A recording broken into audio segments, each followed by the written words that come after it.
EMP Series, Day 151.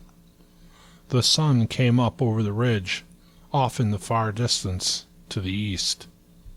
Roger got up and ate an apple and drank some water. He really wanted a cup of strong coffee and a smoke, but wouldn't risk a fire or the smoke from a cigarette. He didn't know if anyone was actively searching for him in these woods, but he wasn't taking any chances. He was running full strength mode for the time being. He packed his gear quickly and headed off further into the woods.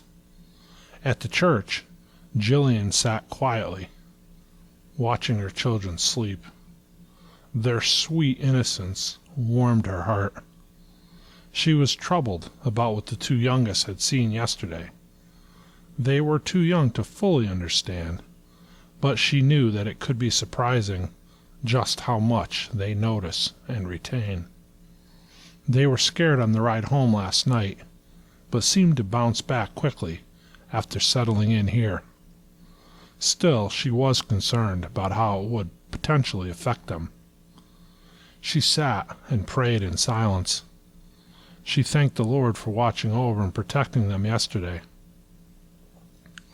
She thanked the Lord for putting that man there at that time. She didn't even know his name, but she felt connected to him at this moment. Carl Fairley would be riding into town alone today, as Pastor decided to remain at the church. Carl wanted to question Jillian further, but Pastor asked him to give her some time. He agreed, although he knew the longer he waited, the less chance he had of catching this stranger who killed these men in the alley yesterday. Still, at Pastor's request, he would give Jillian some time. When he arrived in town, he went over to question the foreman for the railroad work detail. He confirmed that one of the dead men did in fact work for him.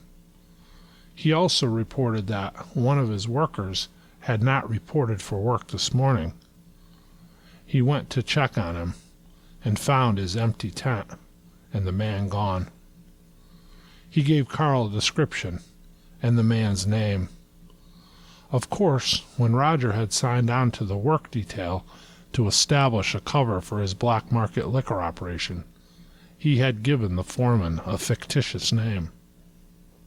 In fact, when he prospected for the MC just after returning from Vietnam, he had given them a fake name as well. No matter how good his investigative skills were, Carl Fairley would never trace Roger's information to anyone real. The name attached to his social security number was not Roger or Frank. It was the name his mother had given him at birth. It was known to no one other than Roger. He hadn't used it since he left the Army decades ago. Living and working with the MC hadn't required any detailed documentation. Roger had the keen ability to adapt and to overcome. He could become anybody or anything he wanted to now. He just had to concentrate on surviving until he could get away from this area. Yes, he thought, put as much distance between him and this place as quickly as he could. That was his plan. Having started out early, he estimated that he logged almost 6 miles by noon. He had doubled back and around a couple times to make sure nobody was following his trail. As he hiked up onto the ridge across the valley from where he had camped last night, he walked between two very large granite outcroppings near the peak. The narrow opening led to an open field on top, with a view of the valley below. He crawled in the prone position to the edge of the top of the granite outcroppings and pulled his binoculars out. He carefully surveyed the area from which he had just hiked, and was sure nobody was following him. He had not hiked on any established trail, choosing instead to bushwhack. He knew only the most skilled tracker would have the ability to follow him. Satisfied that he was alone, he sat looking out at the expansive view before him. He lit a smoke and started a small fire to boil some water for coffee and make some broth for some dehydrated veggie soup he had in a sealed bag in his pack. While waiting for the water to boil, he reached into his pocket and he found the tract that Jillian had given him the day before. He read it several times. The notion that we're all sinners, all born with an inherent sin nature, was easy for Roger to understand. It was the part about Jesus dying on the cross to pay for our sins that confused him. This notion that no matter what terrible things one has done throughout their life, was able to be forgiven by God, that if he was truly sorry and repented of his sins, he could be forgiven. That was overwhelming to Roger. He thought to himself, yeah, maybe for some people, but not for me. Not after all that I've done throughout my life. He read the part that explained that by asking Jesus to come into your heart and to be your personal Savior, one could be saved and be assured of an eternal home in heaven. He thought that there was no way he qualified for this salvation they spoke of, that he was too far gone.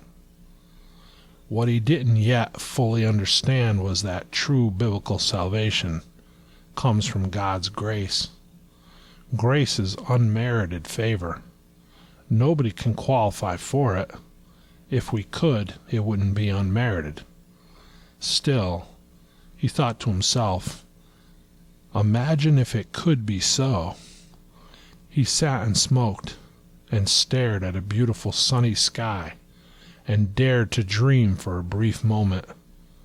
Then he noticed a power line running east to west, up on the mountain in the distance. He couldn't explain it, but he had a feeling that he could not ignore or suppress. He felt like he should follow that trail. No, he said to himself, keep making your own trail. Follow your instincts and stay off the beaten path. His military training coming to bear, he knew he should stick to the dense forest. Still, as he looked at the power line, he felt an overwhelming feeling that he should take it instead. Conflicted, he just sat and smoked and looked over the area before him. Off in the distance, adjacent to that power line, he noticed a tower. He aimed his binoculars on it, adjusting the focus. It was a church bell tower, he thought. His thoughts turned to Jillian. Being in town yesterday had nearly cost her her life as well as the lives of her children. And for what? Just to try to lure people into church? He wondered again what was in it for her. Then he closed his eyes and he felt the warmth of her smile, the warmth of her soul. He looked at the picture of the church that was printed on the track. There he saw the tower. He looked again in the distance. He couldn't be sure, but he thought to himself it could be the same tower. He was fighting something inside his head. He shoved the track back into his pocket and said, no, stick to the woods. It'll be safer there. He reasoned that this wit and instinct had served him well his whole life. Why divert from that now? He had survived decades and countless trouble by relying on his own intellect, his own wit and instinct. Then it hit him. Yes, he had survived, but that was all he had done. Just survived. Here he was, in his 60s, alone. No family, no real friends. Nothing to show at all for years of toil and sweat. Yes, he had survived, but he had not prospered in any way whatsoever. He owned nothing but the things that he could hastily stuff into a rucksack. He could die today, and not one single person on this earth would care, or even notice the fact that he was gone. Even the club to which he had devoted his whole life was now seeking to destroy him. Then that unexplained feeling welled up inside him again, overflowing out of every pore in his being. He knew then that he would follow the power line trail. He would walk down the unknown path. For the first time ever, he would go against his instinct, against what he thought in his own heart and mind to be best. As he looked out the view before him, he felt a peace. He ate his soup and drank his coffee. He kicked out the fire, put his rucksack on. He started out toward the trail in the distance. Carl Fairley had obtained a picture of Roger, or Frank as he was known to the railroad foreman. Every worker that signed on to the work party had their pictures taken for record-keeping purposes. It was like a police mugshot, thought Carl. One picture from straight on and one of each profile. Roger was wearing a t-shirt for the picture, and Carl noticed in one of the profile pictures the airborne tattoo on his arm. It was partially obstructed by the shirt sleeve, but Carl recognized it. When the photo was taken, the men were not previously notified. As they were going through the orientation session at the railroad headquarters, they were told to line up for the photos. It was a hot day, and Roger had on only the t-shirt. He had no way to hide the tattoo for the photo. He certainly would have if he was able to. He knew this exposed him, but there was nothing he could do at the time. Carl sat in his office studying the photo. He had never met Roger, but looking at the picture he felt as though he knew him. Carl lifted the blotter on his desktop and pulled a photo off his desk. He studied it for a moment. It was a photo of himself and 3 other men. They were standing in front of a Humvee in the desert, somewhere near Afghanistan. The patches that they wore on their BDU shirts were different than the tattoo on Roger's arm, but they identified the men as airborne rangers nonetheless. Although a generation separated them, Carl felt that this mystery man could be his brother. Carl sat alone, pondering the situation at hand. He had 3 dead men, one that Jillian and this man had witnessed murder the other unidentified stranger. He was a railroad worker, but that was all they knew about him. He was alone in town and had come out on the first train to join the work party. Carl knew even less about the stranger who stepped forward to save Jillian and her children, a railroad worker as well. He witnessed the murders also, and had some knowledge of or ties to the murderers. He may or may not have been prior military, but judging by the tattoo on his arm, he believed he was.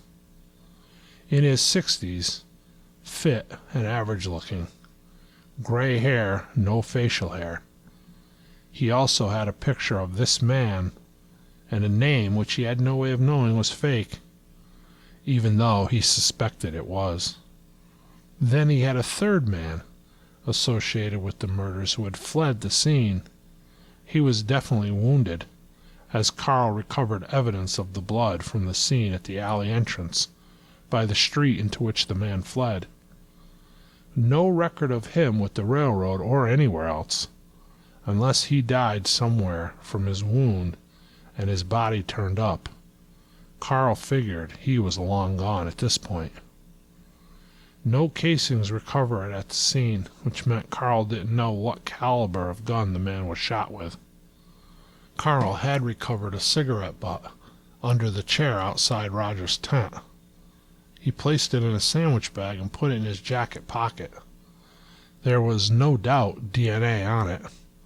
Even though he couldn't run it currently, he knew someday those systems would likely be back up and running. This was the only hard evidence that they had that could connect them to Roger. Then he thought about Jillian and the kids. He stared at Roger's picture, the man he knew as Frank. He slid the picture into a file folder, along with his notes that he took while talking to Jillian yesterday.